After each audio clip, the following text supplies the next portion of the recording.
Hello, ladies. Here we are again. Hello, hello, hello, hello.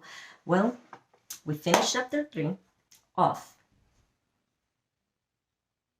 Debate of Satan, the book that we have been studying, and we are entering chapter 4. And chapter 4 title, the main title is My Father, My Father. But, we have another subtitles. My name is Perla Negroni, and here we are studying with the ladies of the True Worship Center. We are studying the offense is the bait of Satan, and we should not fall for it. Let's see what chapter 4 talks about. Welcome again, and I hope the ladies are taking time to pass these videos to other ladies, to invite others. That's necessary. Okay, chapter 4. As we know, we study the life of Joseph and how his brothers betray him. Let me read a verse from the scripture. I want you to accompany me to read 1 Samuel 24:11. 1 Samuel 24:11. And please, please, please, please be patient. I have a big accent. If I would have been saying this in Spanish, it was going to sound totally different. But be very, very patient with me and stay with me. This is going to get really good. So, this is what it says. My Father, know and see that there is neither evil nor rebellion in my hand, and I have not sinned against you. Yet you hunt my life to take it. So, as I was saying, in chapter 3, we saw how Joseph's brothers wanted to destroy him. We saw everything that Joseph went through, the betrayal that his brothers did, and how everything at the end worked for good. And I don't know, maybe you have been in the same situation. Maybe you are right now in the same situation when someone that is close to you has betrayed you, people that you know and you thought they were going to be there for you, that they were going to love you, encourage you, etc. They're doing the opposite, maybe.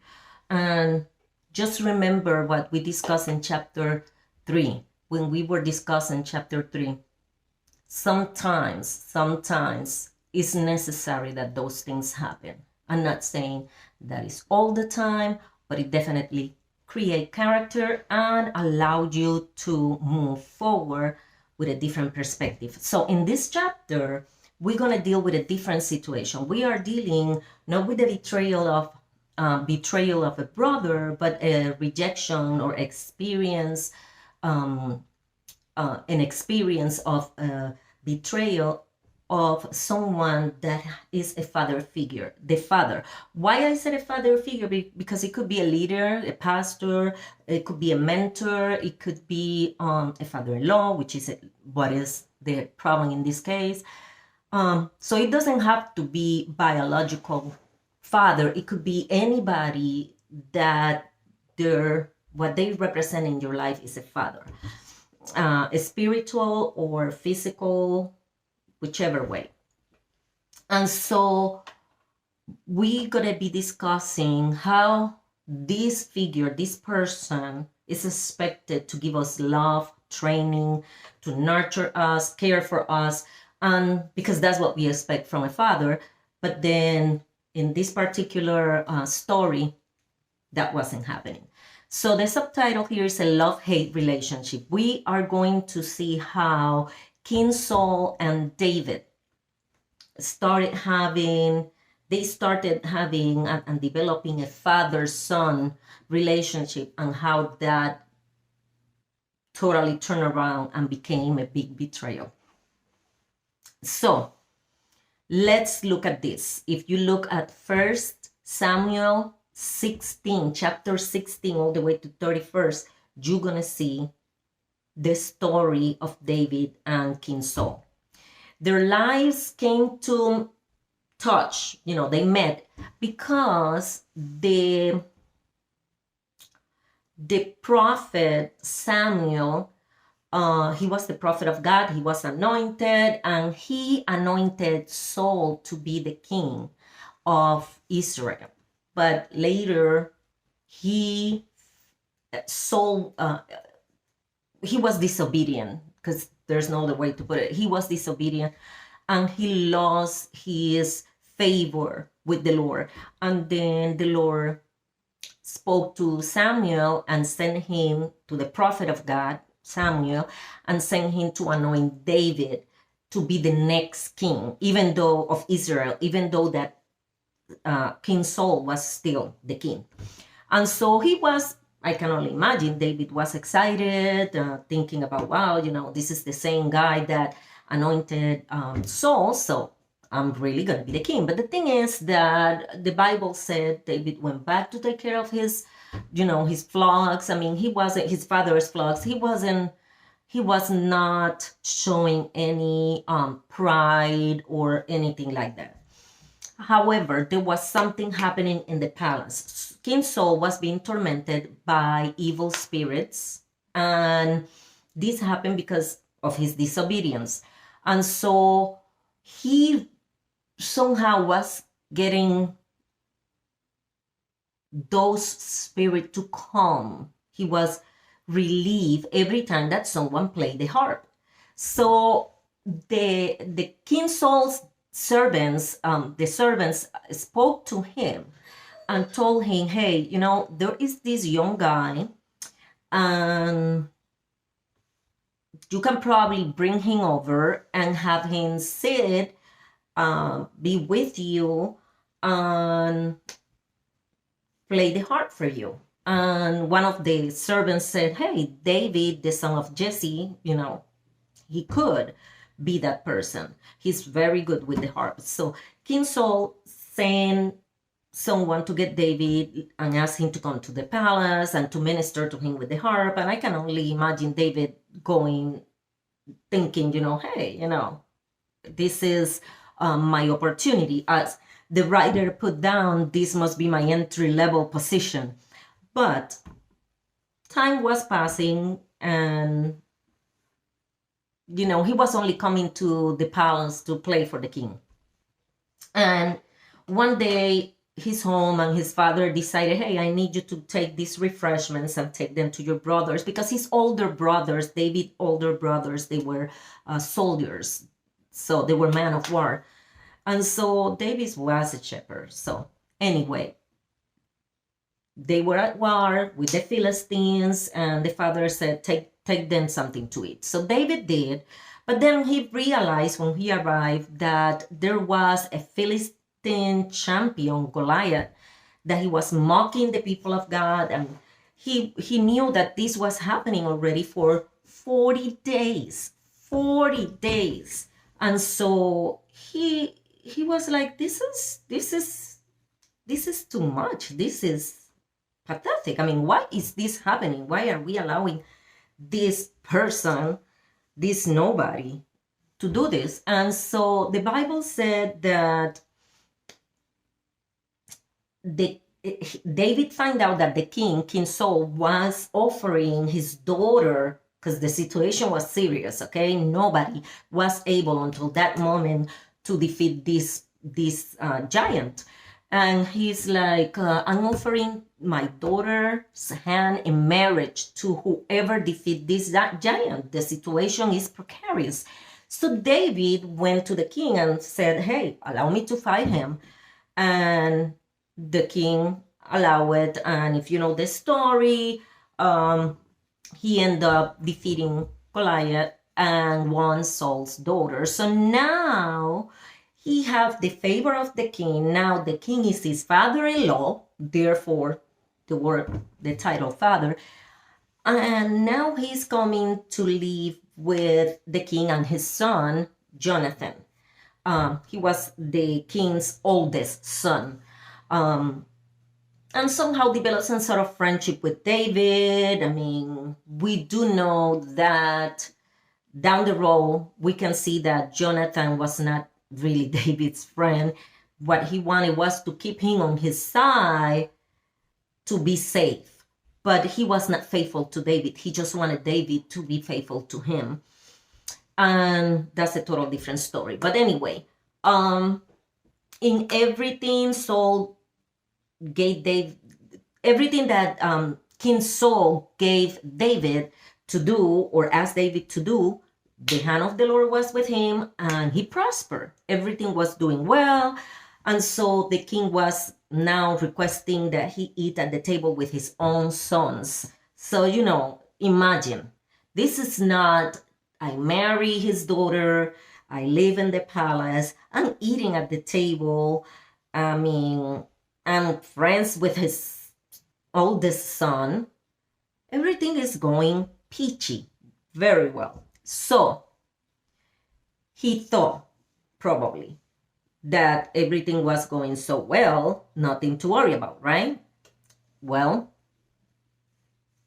so happened that time passed by, and the prophecy that the Lord had given about David becoming the king needed to come to fulfillment. And so far, he's just the king's son-in-law, and that doesn't necessarily mean he's going to sit on that throne. So got to a point that Saul was like a father to David, and David saw Saul as dad, as a father, as a mentor. And he's thinking, now he's going to train me. Now he's going to, you know, get me ready. The Bible doesn't say that. I'm thinking the writer thought the same thing. And David was probably really happy, as you and me will be if we find ourselves in the same situation. And I know people that go get in a job and see all this favor coming from the boss, and now the boss is your mentor, and you can only imagine what is the next step for you in that company or that workplace. But it's hard when things turn around and go on the bad side. And this is exactly what happened to David. They went to a battle, King Saul and David, and they fought with everything. But when they came back with the victory, all the ladies were singing a song, and they were like so happy, rejoicing that Saul has slain his thousands and David his 10,000s. So this was not good for King Saul to hear. He did not like one bit. And the Bible said that he was furious. He was saying, oh, they're giving me thousands, but they're giving David 10,000s? What is this? This is a nobody that came to be part of all this the other day. I'm being the king. I've been doing this for the longest, and this is what they're doing. So he got jealous, and he started getting very furious with David. And the Bible said he got so furious that he started despising David. He got some hatred against David.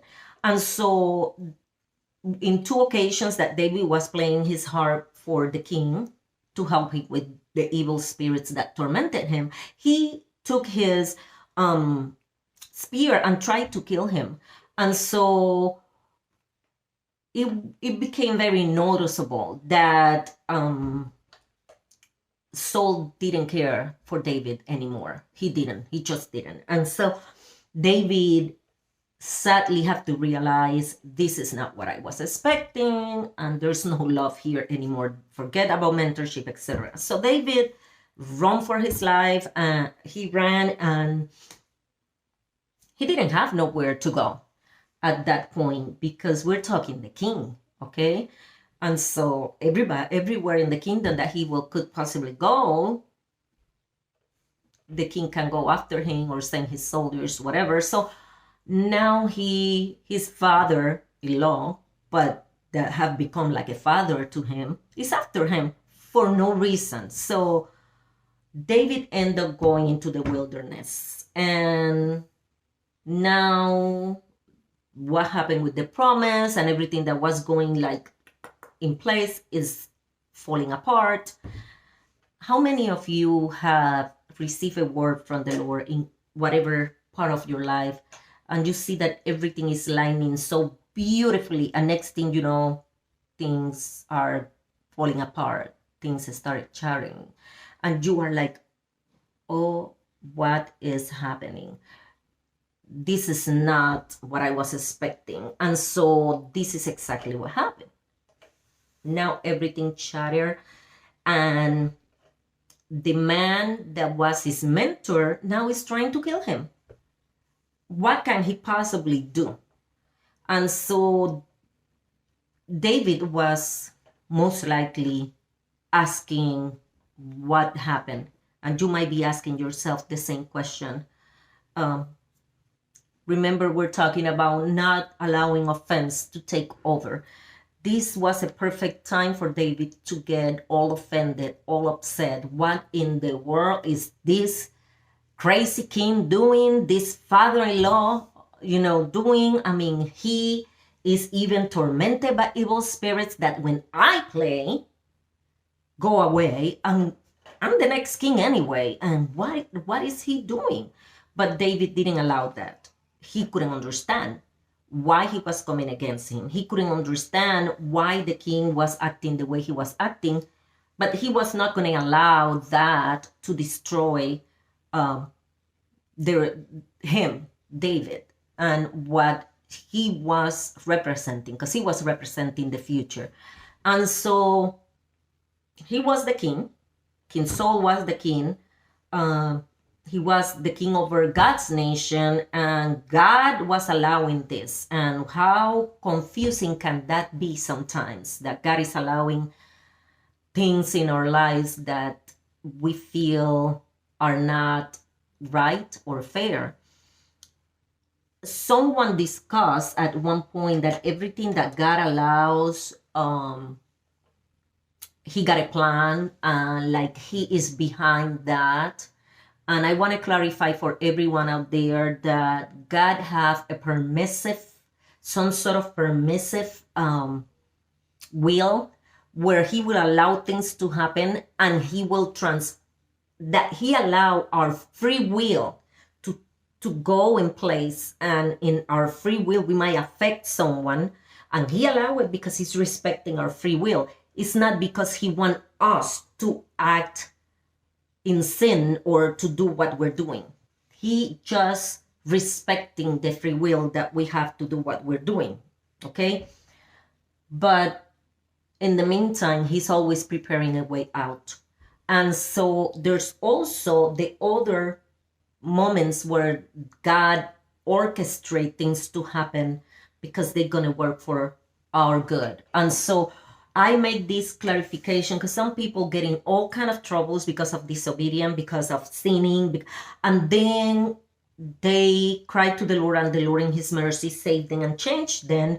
And you see them testifying that the Lord allowed them to do all those sin and to make all these mistakes so they can grow from it and be the person that they are. True is that, yes, we can grow and learn from mistakes, and nobody is going to change that.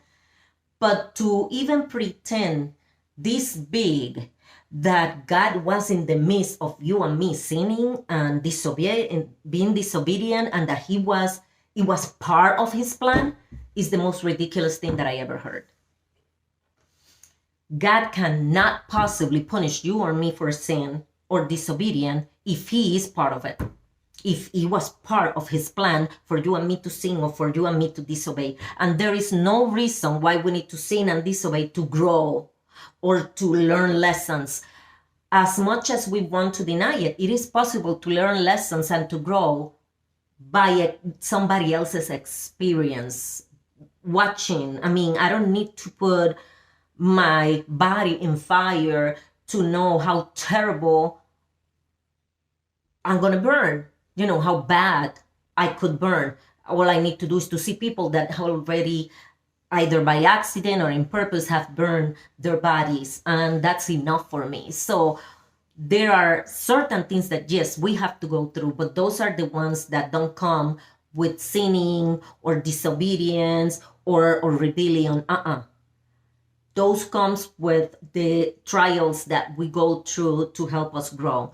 Let's not confuse one thing with another. I just wanted to put that there. David have done absolutely no disobedience. David have done no sin, and he was going through this.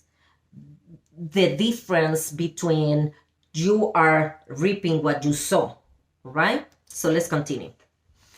And so he didn't deserve this. He didn't understand why God was allowing it, probably.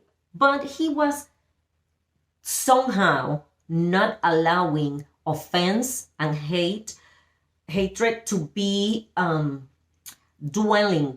create dwelling in his heart against Saul.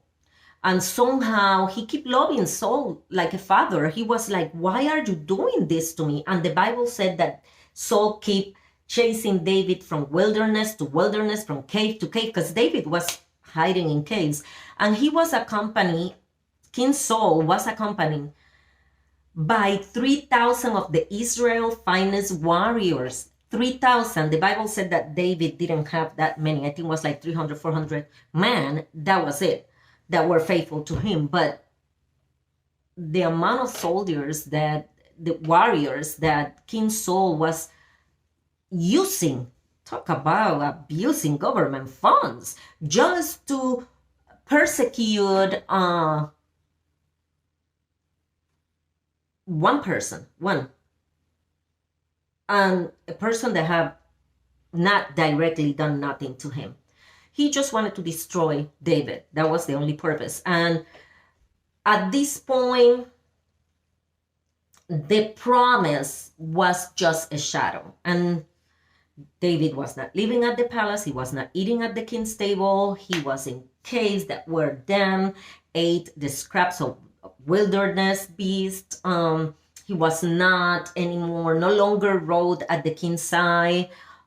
Instead, he was hunted by many of the men that fought by his side. And at one point, there was no warm bed, no servants, no compliments at the royal court, nothing. Even his bride, at this point, his wife, the king's daughter, she was given to a different man. Just like that, the king decided, well, she's not going to be the wife of that guy no longer. Now she's going to marry this guy. I mean, situation was serious.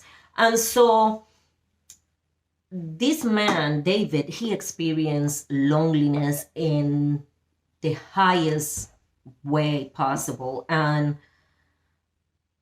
you are listening to this and you probably find yourself or had or will find yourself in similar circumstances. And all I can say is remember David.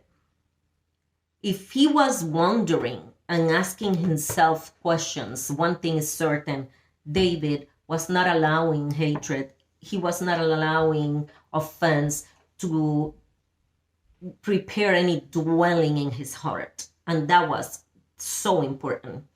And so God, not the devil, placed David under the care of Saul. And why this happened? What was the plan? All that favor that he was able to gain with the king, and now suddenly is taken away.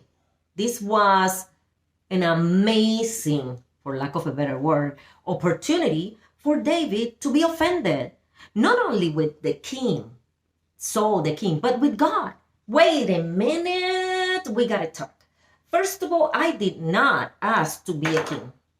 I did not. I was perfectly fine taking care of my father's flocks. Now I find myself being persecuted by the king, the one that ended up being my father-in-law. And was treating me like a son.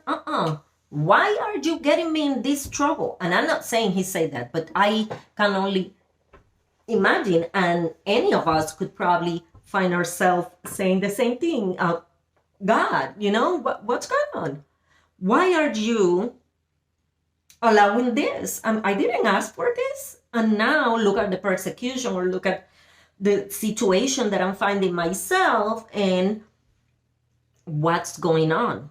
And he had the perfect scenario to get upset at God, get upset at Saul, and be offended.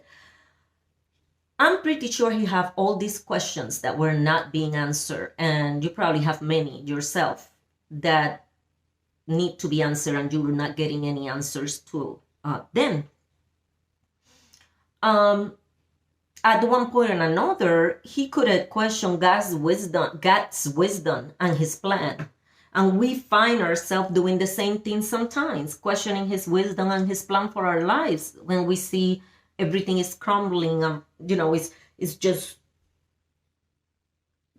our world crumbles around us, going down like there's no tomorrow. And David could have question God, but the Bible said that even though at one point or another he asked God, am I alone? Have you left me? But immediately he will regroup.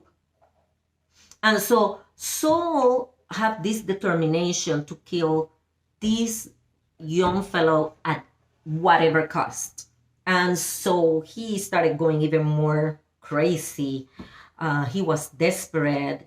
At one point, these priests from the city of Nob, they were providing David with shelter, with food, and they even gave David the sword that used to be the giant Goliath. And so they didn't know much about David, okay? Running from Saul.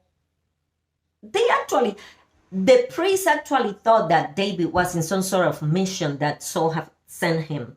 And so they inquire of the Lord in behalf of David and David's behalf, and they send him on his way. To this priest of the city of Nob, they were just helping one of the king's, warriors. And so when King Saul found out, he was so furious. He killed 85 innocent priests of the Lord and put the whole city to fire, to sword, and kill everyone, including the children, the cows, the donkey, everything and everyone. He decided to pass judgment against them. Innocent people of God. And so what he was supposed to do to the Amalekites that he didn't do, and forgave the king and forgave, some cows and blah, blah, blah, that destroying everything is what he was supposed to do with the Amalekites. Instead, he was very forgiven. But when it's time to forgive this priest that didn't know nothing about their quarrels, David and Saul, he just killed them all. And so now he is a murderer. God was already saying, no, I put my spirit in this man, and he is being disobedient, and he's not following my precepts, and this is why God have already selected somebody else, and so, which was David. So the Bible said that the moment that Saul found out that David was in the wilderness of En Gedi, he went after him with 3,000 warriors, and they decided to stop at a cave to rest, and David was inside the cave on the back, on the back.